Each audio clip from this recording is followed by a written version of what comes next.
मुरादाबाद के थाना कांड क्षेत्र की ग्राम पंचायत गढ़ी में बुधवार की दोपहर एक नवविवाहिता की रस्सी के फंदे से हत्या कर दी गई। मृतका की पहचान सना उर्फ नेहा परवीन के रूप में हुई। दर्दनाक घटना के बाद मृतका के मायके पक्ष में कोहराम मच गया। सूचना मिलने पर एसपी देहात कुंवर आकाश सिंह और थाना अध्यक्ष ने मौके पर पहुंचकर स्थिति का जायजा लिया। शव को कब्जे में लेकर पोस्टमार्टम के लिए भेज दिया। सना की शादी 3 साल पहले उत्तराखंड के हल्द्वानी निवासी जियाउद्दीन कुरैशी ने रस्म रिवाज के साथ खालिद पुत्र नसीम अहमद से की थी।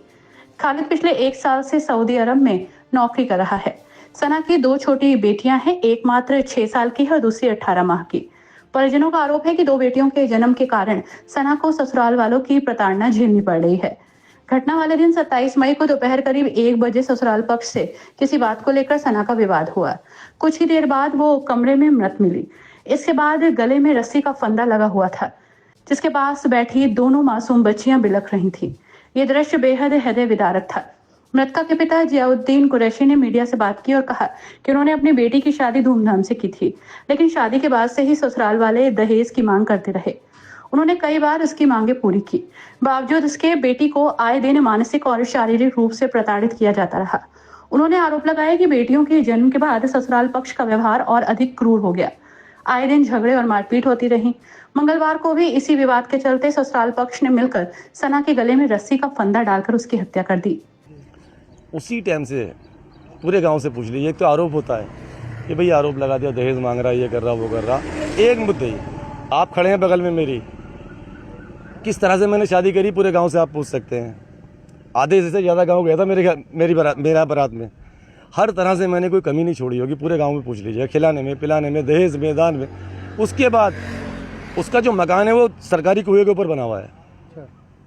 सरकारी जो कुआं है ना, उसके ऊपर बना है पूरा मकान। वहाँ लोग डरने लग गए, मेरी बेटी भी डरने लग गई, क्योंकि भाई गलत काम करोगे तो डरना पड़ेगा कि किसी भी टाइम टूट सकता है मकान।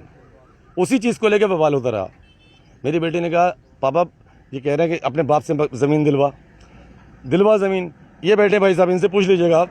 इनसे मैंने 100 गज का प्लाट खरीदा, अपनी बेटी के नाम रजिस्ट्री कराई। अभी 5 महीने भी नहीं, 5 महीने हो रहे होंगे, 5 महीने इनसे खरीदी और बेटी के नाम रजिस्ट्री कराई।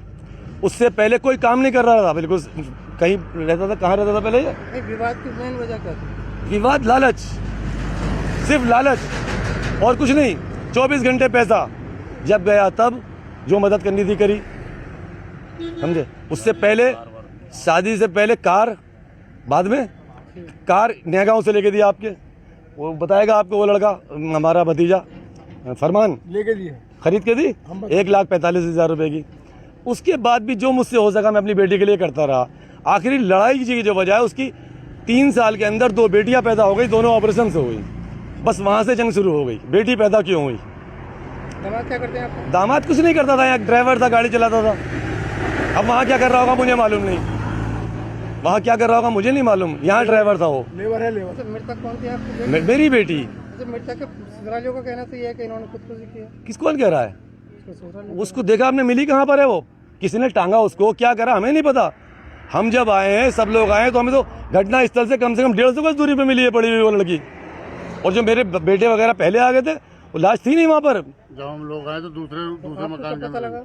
हमें तो इसकी माँ ने 12:41 पे फ़ोन किया मुझे कि भाई गेट नहीं खुल रहा है, तुम्हारी बेटी ने गेट बंद कर रखा है, ऐसे करके। खालिद की माँ ने। मैंने भाई गेट खोल, तोड़ दो, देख लो जैसा भी है, अगर कुछ तुम्हें ऐसा लग रहा है तो उनको बुला लो। लेकिन कुछ नहीं, लगातार फ़ोन करते रहा। उसके बाद में लगभग 2 बजे इन प्रधान जी ने आके गेट खोला है। और वो गेट में क्या था मुझे नहीं पता, गेट में वो लड़की थी नहीं थी मुझे नहीं पता। इन लोगों का कहना है षड्यंत्र के हिसाब से उन्होंने टांगा उसको। फिर गांव के पूर्व प्रधान को बुलाया, फिर मेरा एक रिश्तेदार है साला मेरा, उसको बुलाया कि इनसे गेट खुलवाओ। पड़ोस में आदमी नहीं रहते। जब आप आए तो मृतक मिली? मृतक वहाँ बहुत दूर थी, दूसरे मकान में मिली। दूसरे मकान में, तीसरे मकान में, बल्कि घटना स्थल से करीब 50-60 गज की दूरी पे। समझे? आप क्या चाहते हैं? समझे? आप क्या चाहते हैं? बस मैं कार्रवाई चाहता हूँ और कार्रवाई करूँगा। मुझे न्याय मिलना चाहिए, इंसाफ मिलना चाहिए। मेरी बेटी की हत्या करी है, उनको सजा मिलनी चाहिए। पुलिस कार्रवाई में मैं अभी यहाँ से निपट के पहले दफीना करने जा रहा हूँ बेटी का हल्द्वानी, उसके बाद यहाँ पर आके तहरीर दूंगा थाना काट में।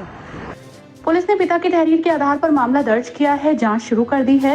एसपी देहात कुंवर आकाश सिंह ने बताया कि पोस्टमार्टम रिपोर्ट के आधार पर आगे की कार्रवाई की जाएगी, दोषियों को बख्शा नहीं जाएगा। देखिए, अभी इसमें थाना कांड क्षेत्र के गढ़ी गांव में एक सूचना प्राप्त हुई कि एक महिला का शव कमरे में मिला हुआ है। इसमें तुरंत ही थाना कांड की पुलिस यहाँ पे मौके पे पहुंची है। यहाँ पे जो शव है उसको कब्जे में लेकर के पोस्टमार्टम के लिए भिजवाया जा रहा है।